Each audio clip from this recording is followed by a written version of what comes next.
Hello everyone, I'm CheCo Tech, well, today I got this little one over here. So this is a Snapdragon-powered laptop, and it's my first ever Snapdragon laptop that I'm using. So this is the Acer Swift 14 AI.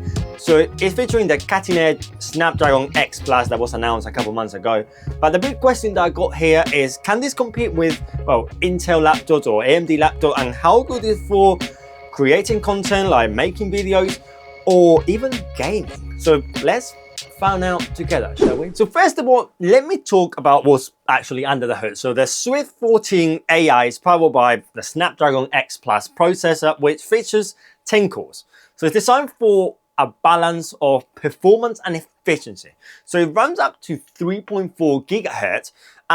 Combine it with the Qualcomm Hexagon NPU, you get 45 trillion operations per second dedicated to AI workload. Now, the unit that I'm testing here today, it got 16 gigabytes of LPDDR5X RAM, which is soldered to the board, so no upgrades whatsoever here. Its storage is more flexible. You got 1 terabyte PCIe Gen 4 SSD NVMe, and it's fully replaceable. So if you need any future upgrades whatsoever, more storage, you can do that. And also you can place the battery as well if you need to at any point whatsoever. Multitasking across, well, Google Chrome, Adobe Lightroom, and other streaming apps like YouTube or whatnot is brilliant. It's effortless whatsoever. You can do some light gaming thanks to the Adreno GPU, but it's not built for AAA gaming. So Cyberpunk will run at like 19 frames a second, but other games a little bit more notched down, you can actually play okay, around 30 to 60 frames a second. It depends on the games, to be honest. But for battery life, this is brilliant. You got, they're saying about 24 hours of battery life on this little one. So it's brilliant. And if you're actually using it for, well, let's say video editing in my case, this can give you around 16 hours of battery with no issue whatsoever. But now the display, because the display is where things get interesting. So it's a 14.5 inch WQXGA screen, so offering a resolution of 2560 by 1600 pixels at 120 hertz refresh rate. So that's ultra smooth for scrolling, video playback, and as I said, maybe you catch a little gaming here and there. But it's also TUV Rainland Eye certificate, which means reduce blue light for those long working sessions. And honestly, you can do some pretty long working sessions on this little thing, like be on the train or be on the plane or just on the go all the time. And for editors or professional or someone that interested in, well, the color, this covers a 75.6 of DCI-P3 color gamut and 107 of the sRGB color. So colors are gonna be vibrant, but it falls a little bit short for some professional grading photos or video editing people. And brightness only max out 350 nits, which is fine for indoors, but if you're using this outdoors or in direct sunlight, it may struggle a little bit. I'm so sorry to interrupt in this video, but I want to share, well, something that powers me all the time through all these videos, and that's the Sneak Energy. So Sneak Energy is my go-to when it comes to that need of extra focus without the crush whatsoever. So zero sugar, packed with clean energy and some serious addictive flavors that we got over here. And if you use the first link in the video description down below, you will get a 10% discount on all your orders. So stay fueled and stay focused with Sneak Energy. It's honestly my secret weapon. It can be your secret weapon as well. So don't forget, first link in the video description for a 10% discount, store-wise, Sneak Energy, first link in the video description. And just remember to, well, keep drinking Sneak Energy with that discount. Now, let's get back into the video, shall we? But above the screen, I wanted to mention they got a notch and they got a webcam. The webcam is not your typical, well, HD camera. We got a 1440p IR webcam with Acer technology as well. So you got auto framing. So no matter where you move back or forward, the camera will try to adjust for, well, keep you in frame all the time. You also got background blur as well. You got eye contact as well, all done with AI. In terms of security, this camera as well is supporting Windows Hello. So easy to look at your laptop, open your lid, look at your laptop. And you also know when you are around as well. So if you leave the laptop or you look away from the laptop, the laptop will dim or will sometimes even block as well. So it's quite decent. But talking about, well, Windows Hello, we got it up here on the camera, but we also got it on the keyboard as well. Because in the power button, you actually got a fingerprint sensor to unlock your device with Windows Hellos as well. So it's brilliant. You can use your camera, you can use your fingerprint as well. But the keyboard is okay. It looks pretty nice. It doesn't got any flex whatsoever. So the chassis is actually quite strong for what it is. The actual touchpad is brilliant. It does feel really good, and it got all the features of Windows, like with multi-fingers and every other stuff.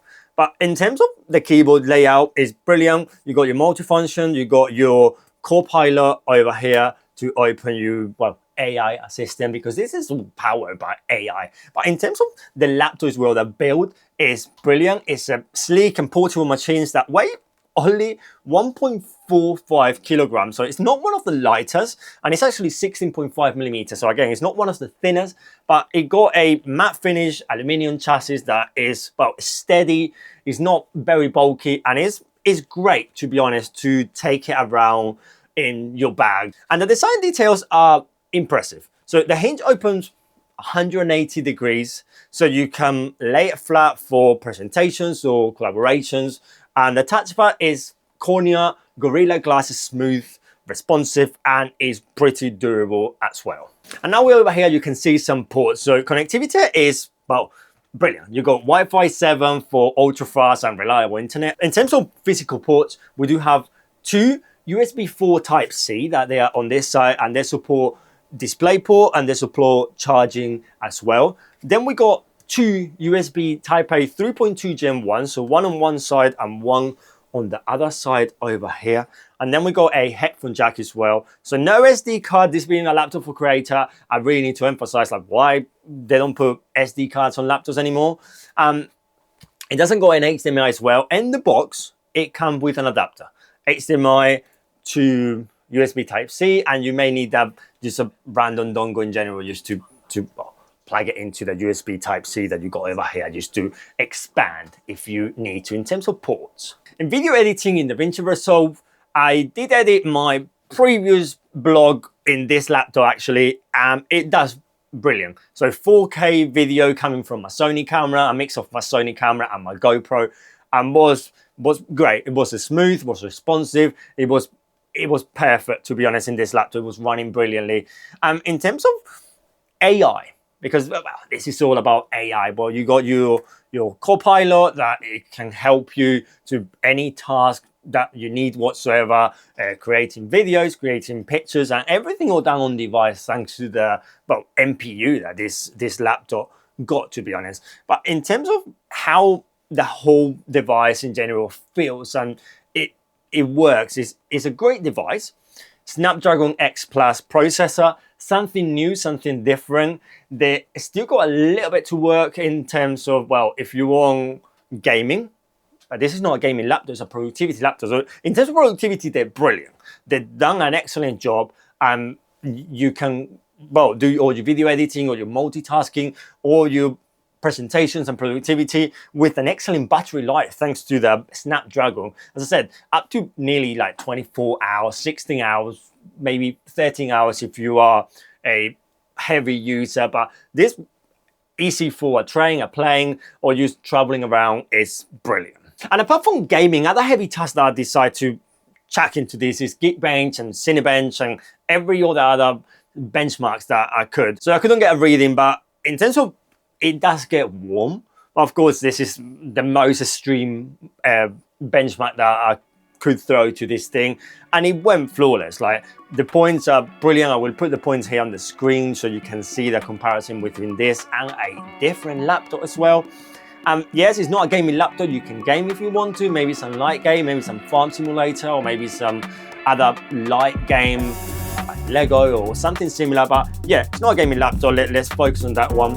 It's a Snapdragon laptop. I think they've done a brilliant job bringing this whole new thing to the table, being more efficiency, having a better, more powerful device in general with a better battery life. So it's a great fight towards Intel, towards AMD, and also towards Apple Silicon as well. Because yeah. So don't forget to drop your thoughts in the comments below. I would love to hear what you think about, well, a Snapdragon X Plus laptop for a daily driver, to be honest. And if you like all this video, you enjoy this review, don't forget to hit the like button, subscribe for more tech, and hit that bell notification to receive, well, notifications, because there's plenty more videos coming on this laptop and many other videos going on. So thanks for watching. I'm CheCo Tech. I will see you in the next one, guys. Adios.